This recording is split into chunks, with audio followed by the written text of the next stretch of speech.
It began with a dream. A wall of tangled roots stretched before me, rising from the earth like an ancient gate. Beyond them stood a forest so dense that even the moonlight struggled to find its way through. Somewhere within, voices echoed in a foreign tongue that I couldn't understand, only the feeling that they carried. The forest seemed to breathe, and then the wind rose, and in an instant, I was no longer standing beneath the trees, but soaring through them. Towering cedars swept past me as golden lights drifted among their branches like wandering stars. Higher, higher until the forest gave way to a rocky ledge. Towering above the canopies and above a roaring waterfall, standing alone, was a marble lantern. Its edges were chipped with age, yet the flame inside burned as though it had never known darkness. I couldn't look away, and for a fleeting moment, I wondered whether this was still a dream, or if I had died and been swept away to the afterlife. And then the curiosity faded, and in its place came something I hadn't expected. Profound sadness, as though I had stumbled upon something sacred that the world had long since forgotten. Then I woke. The dream faded, yet the feeling did not. Nor did the fragments of a name echoing in my mind. Calafrey? Most dreams disappear with the morning, but this one followed me into the night. So I found my way wandering to the Shaded Bloom Inn. Not searching for answers, but hoping to find a way to quiet whatever had stirred inside my mind. But instead, I found a story. It came from an unlikely hero. Not one of the Faelindral, or the Wood Elves as they are called, but a halfling. One of those rare wanderers who still follows the old calling. His cloak carried the scent of pine resin and campfire smoke, as though he had spent more nights beneath the stars than beneath a roof. He spoke little of himself, yet when he spoke of the northern woods, the room seemed to grow quieter. Faelindral, he said. A forest older than memory, a place where the world still feels awake. I asked him if it was truly as beautiful as the stories claimed. The halfling smiled into his drink. No, more. The days never seem long enough there. And when night falls, you'll remember you're only a guest. And the woods are full of life. Some of it curious, some of it hungry. Another sip. But when dawn breaks through the mist, he smiled to himself. I've crossed deserts, climbed mountains, slept beneath more stars than I can count. And still, his eyes drifted toward the tavern window. There's nothing quite like Faelindral and the Weald that surrounds it.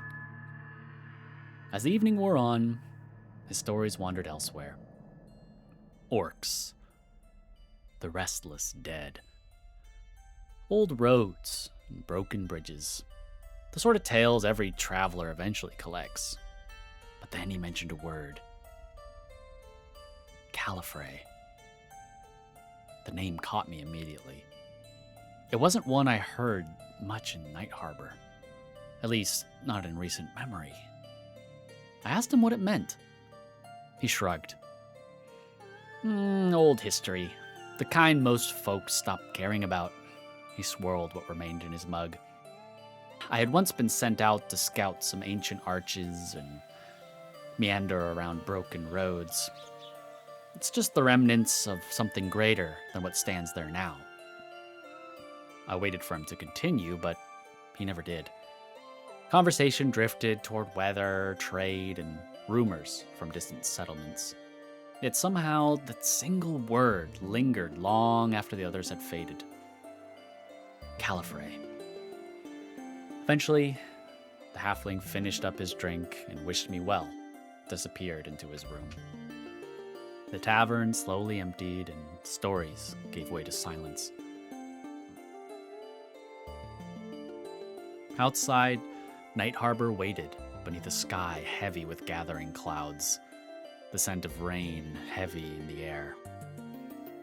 The boat wouldn't leave until morning, yet somewhere between the dream, the stories, and that forgotten name, I realized my decision had already been made.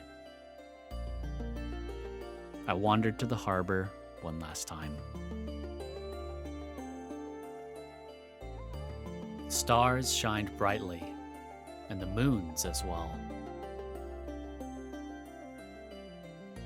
Rain swept across the docks in long silver curtains. Thunder rolled somewhere beyond the bay.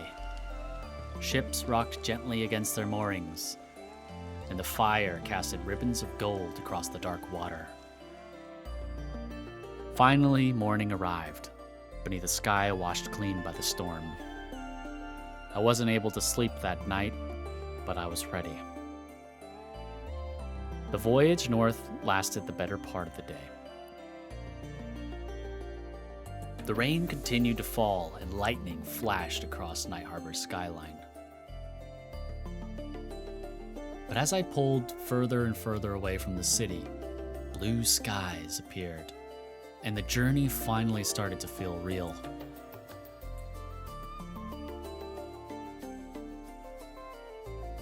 The desert slowly surrendered itself to scattered islands.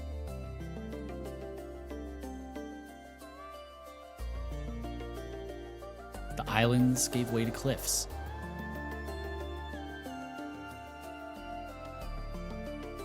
The cliffs to waterfalls. Each felt less like another destination and more like another layer of the world unfolding.